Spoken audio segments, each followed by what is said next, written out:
चलिए तो topic discuss करते हैं factors affecting drug absorption from GIT. GIT से ड्रग एब्जॉर्प्शन होने में कौन कौन से फैक्टर्स जो अफेक्ट करते हैं। तो मेनली दो ही फैक्टर्स हैं। पहला है आपका फार्मास्यूटिकल फैक्टर्स और दूसरा पेशेंट रिलेटेड फैक्टर्स। दो ही फैक्टर है। फार्मास्यूटिकल फैक्टर में आपके आते हैं दो। जो आपका पहला होता है physico chemical properties of drug या physico chemical factors of drug. Physico chemical properties लिखना ज़्यादा सही होगा।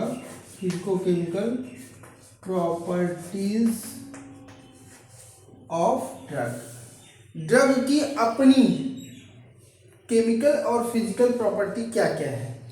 तो drug solubility and dissolution rate. Drug की सॉल्युबिलिटी कैसी होगी, किस रेट से वो डिसॉल्व होगा, उस पर डिपेंड करेगा ड्रग की एब्जॉर्प्शन कैसी होगी, ज़्यादा होगा कि कम होगा। पार्टिकल साइज ड्रग की कैसी है, छोटी है साइज में, ड्रग के पार्टिकल्स छोटे छोटे हैं, किस साइज के हैं।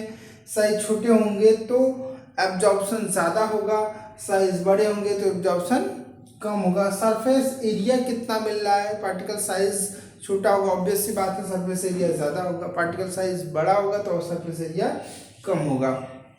Polymorphism nature of drug. Drug की अपनी पॉलीमॉर्फिज्म और एमॉर्फिज्म नेचर क्या है। जैसे पॉलीमॉर्फिज्म आप तो जानते ही हैं कि जिनका पैटर्निस्टिक अरेंजमेंट होता है वो पॉलीमॉर्फिज्म होता है। एमॉर्फिज्म जो होते हैं वो अनपैटर्निस्टिक अरेंजमेंट, मॉलिक्यूलर अरेंजमेंट इनका अनपैटर्निस्टिक होता है, कहीं भी किसी भी तरीके से अरेंज होते हैं। तो इनकी मेल्टिंग पॉइंट भी शार्प नहीं होती, इनकी मेल्टिंग पॉइंट शार्प होती है। तो ये भी अफेक्ट करते हैं अल्टीमेटली सॉल्युबिलिटी और डिसोल्यूशन में, जिसकी वजह से एब्जॉर्प्शन अफेक्टेड हो जाता है। स्यूडो पॉलीमॉर्फिज्म मतलब पॉलीमॉर्फिज्म की तरह बिहेव करते हैं बट होते नहीं हैं, उनको बोलते हैं स्यूडो पॉलीमॉर्फिज्म। ये भी अल्टीमेटली सॉल्युबिलिटी और डिसोल्यूशन रेट को अफेक्टेड करते हैं, इसकी वजह से एब्जॉर्प्शन अफेक्टेड होता है, इसलिए ये फैक्टर्स अफेक्टिंग है। साल्ट फॉर्म ऑफ ड्रग आप देखते हैं, ड्रग के फॉर्म कैसे आते हैं, साल्ट में आते हैं। साल्ट फॉर्म होने की वजह से डिसोल्यूशन रेट बढ़ जाता है। जैसे नमक क्या है, साल्ट है। अगर नमक को हम चीनी में घोलेंगे तो घुल जाएगा, लेकिन नमक को पानी में घोलेंगे तो तुरंत घुल जाएगा, क्योंकि सोडियम क्लोराइड क्लोरीन के साथ साल्ट बना हुआ है। लेकिन अगर सिर्फ सोडियम को हम वाटर में डिजॉल्व करेंगे तो क्या होगा, घुलने के बजाय वो ब्लास्ट करने लगता है। इसी तरीके से salt form of drug solubility को एनहांस करता है। Lipophilicity of drug. ड्रग की अपनी लिपोफिलिसिटी क्या है, मतलब लिपिड में डिजॉल्व होने की नेचर को लिपोफिलिसिटी कहते हैं। तो लिपोफिलिसिटी एंड पीके पीएच दोनों क्या है, पीएच हाइपोथेसिस है, पीएच पार्टीशन हाइपोथेसिस, इसलिए मैंने इसको कहा है, दोनों को ब्रैकेट में रखा है। पीएच पार्टीशन हाइपोथेसिस में ये दोनों आते हैं। वीक एसिड और वीक बेस के थ्रू ये ड्रग एब्जॉर्ब होते हैं, मतलब कि स्टमक में, आपके स्टमक में वीक एसिड होगा तो आपका ड्रग अनआयनाइज्ड रह जाएगा। ठीक। Drug stability. ड्रग की स्टेबिलिटी कैसी है उस पर भी डिपेंड करेगा कि आपका जो ड्रग का एब्जॉर्प्शन है वो कैसा होगा। स्टीरियो केमिकल नेचर, लियो फॉर्म है, डेक्स्ट्रो फॉर्म है, स्टीरियो केमिस्ट्री आपने पढ़ा होगा, तो उस नेचर से भी डिसाइड होगा कि ड्रग एब्जॉर्प्शन कैसा होगा।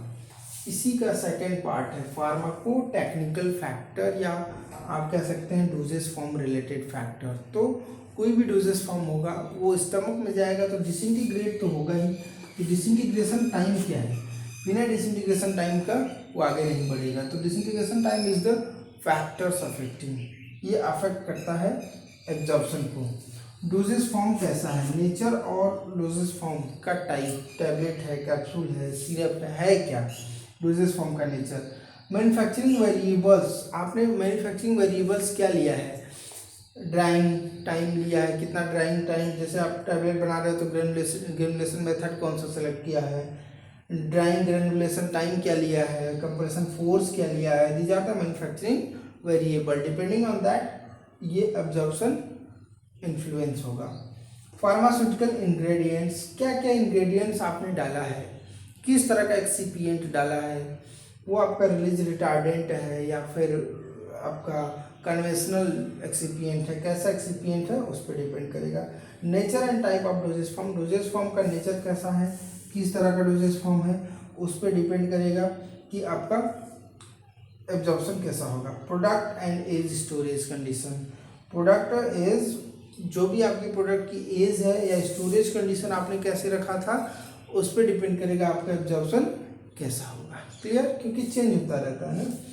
थर्ड है आपका patient related factor, age, sex, disease state, male है कि फीमेल है, सेक्स का मतलब मेल या फीमेल, दोनों का बॉडी फिजियोलॉजी अलग आता है, इसलिए फैक्टर्स अफेक्ट करते हैं। Disease status, gastric emptying time, GI/pH, liminal enzyme, food state, इस तरह से बहुत सारे पेशेंट रिलेटेड फैक्टर हैं। तो ये आपके फैक्टर्स अफेक्टिंग हो गए, ठीक है।